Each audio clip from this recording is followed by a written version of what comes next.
Arkadaşlar, cennet elması çok sevdiğim kuru meyvelerden bir tanesi. Bu meyveyi kurutmak için saplı olanları tercih ettim. Astığım yerde daha kolay ve rahat kuruyorlar.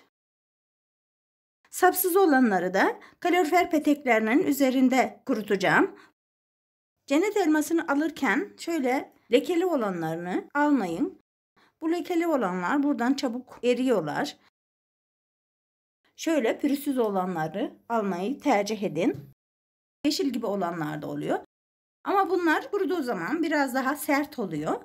En ideal meyve bu meyve. Meyvelerimde sap yok diye de düşünürseniz de kullanılmamış ten çorapların içerisine meyveleri soyduktan sonra koyup ağzını bağlayıp bir çorapta en az 3-4 tane cennet elması olacak şekilde de kurutabilirsiniz. Şimdi soyma işlemine başlıyorum. Ben bunu alalı birkaç gün olduğu için şu yaprak kısımları kurumuş. Dip yapraklarını temizliyorum. Saplarını hiç ellemeyeceğim. Saplarından bağlayacağım çünkü. Aldığınızda çok bekletmeyin. Hemen erimeye de başlıyor. Aynı zamanda da sapı da kuruyor. Artık sapsız olanlarını da kalorifer peteği üzerinde kurutacağım.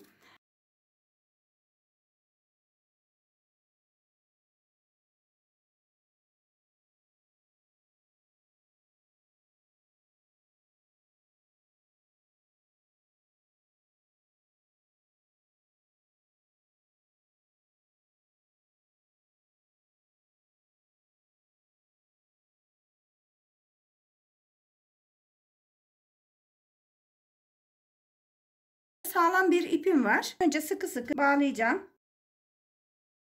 Bu meyvelerin birbirine değmemesi gerekiyor. Mesafeli bırakacağım. Halka yapar gibi geçiriyorum.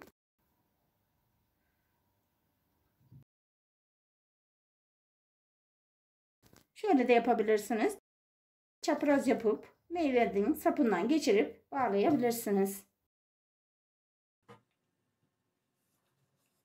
Meyveler hiç birbirine değmeyecek. Çünkü değdiği zaman erime olur.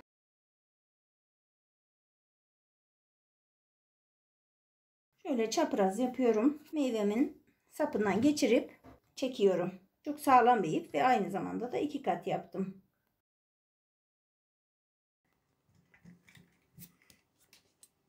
Bu kadar yeter.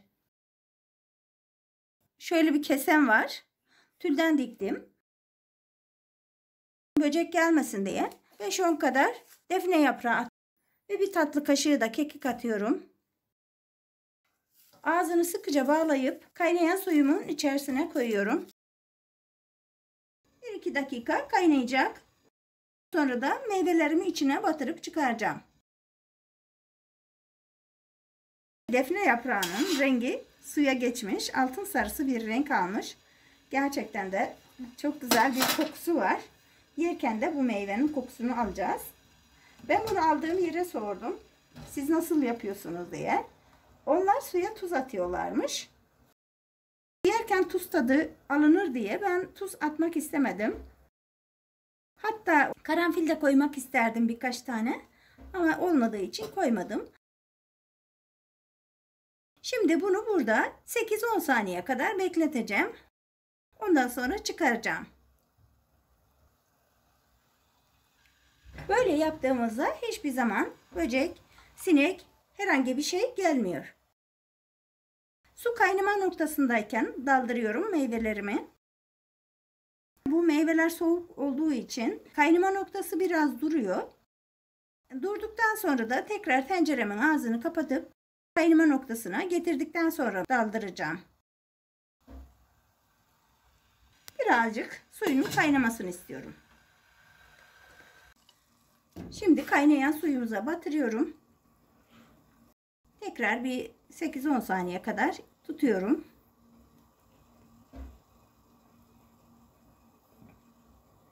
Tekrar çıkarıyorum. Meyvelerimizi kurumaya bıraktım. Sapsız olanları da kaloriferin üzerinde kurutacağım. Çok ince yapmıyorum. kalınlıkta yapıyorum. Çok ince yaptığımız zaman da sert olur.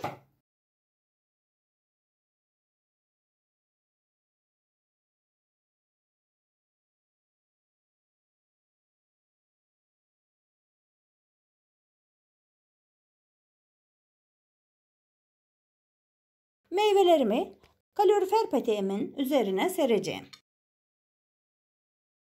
Kalorifer peteklerinin üstünde her çeşit meyveyi kurutabilirsiniz. Gerçekten de çok güzel olur.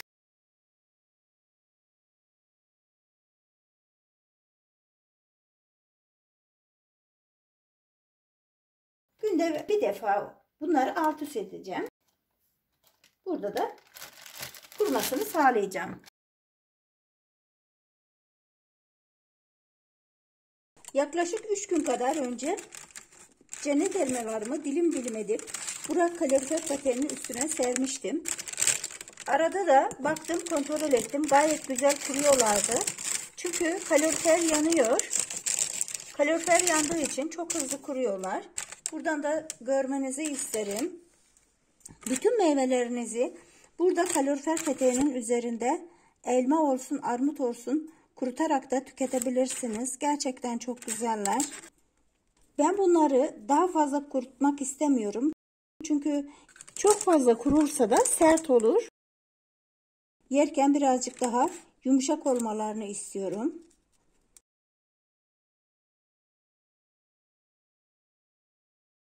Mis gibi bir kuru atıştırmalık.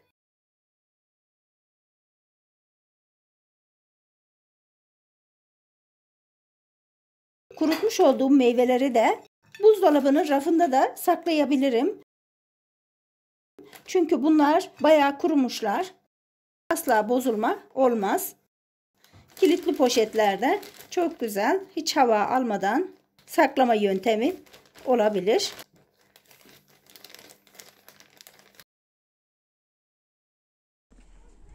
Dışarıya astığım cennet elmalarımda 3 gün olmasına rağmen hemen üzerleri kurumuş. Dışarısı çok sıcak olmadığı halde bile yine kurumalarına devam edecekler. Rahatlıkla 10-15 gün gibi bir sürede kuruma işlemi gerçekleşecek. Soyup ve balkona astığım cennet elmalarım çok güzel kurudular. Videosunu çekmek istedim ama hemen çekemediğim için üzerinde pudra renkleri bile şimdiden oluşmaya başlamış. Bunlar içerisindeki şekeri dışına veriyor. Onun için pudralaşıyorlar. Yumuşak istiyorsanız buzdolabının buzluğunda da saklayabilirsiniz. Bunun içini de göstermek istiyorum. Çayın, kahvenin yanına acıktığımız zaman da atıştırmalık olarak lokum gibi bir yiyecek. Bir tane daha göstermek istiyorum.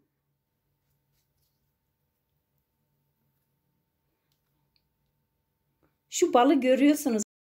Bunun insana yarım tanesi bile yeter. Bunları saklarken önce şu saplarını ayıracağım. Cennet elmamızın saplarını böyle temizledim. Sert olanlarını cam kavanoza koyarak saklayacağım. Yumuşak olanlarını da buzlukta saklayacağım. Şöyle bir cam kavanozum var. Bunun içerisine mis gibi koksun diye birkaç tane defne yaprağı atıyorum. Bazıları içlerinde sert.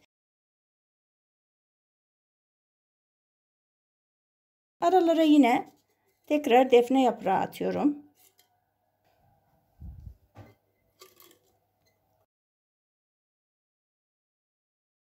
Kavanozlara doldurarak ve üzerine de birkaç tane daha defne yaprağı atarak buzluğumuzda yer yoksa kuru incir saklar gibi cam kavanozlarımıza böyle de saklayabiliriz. Yumuşak kalmasını da istiyorsak onları da buzluk poşetlerine doldurarak buzlukta saklıyorum. İster 5'er 6'şer tane, kişiye göre de yapabilirsiniz. İsterseniz de daha fazla da koyabilirsiniz. Burada 3 çeşit saklama yöntemi paylaştım. Gerçekten de hepsi çok güzel oldular. Beni izlediğiniz için çok teşekkür ediyorum. Bana destek olmak için kanalıma abone olur, videolarımı da paylaşırsanız çok memnun olurum. Size de kolay gelsin diyorum. Hoşça kalın, mutlu kalın, iyi günler.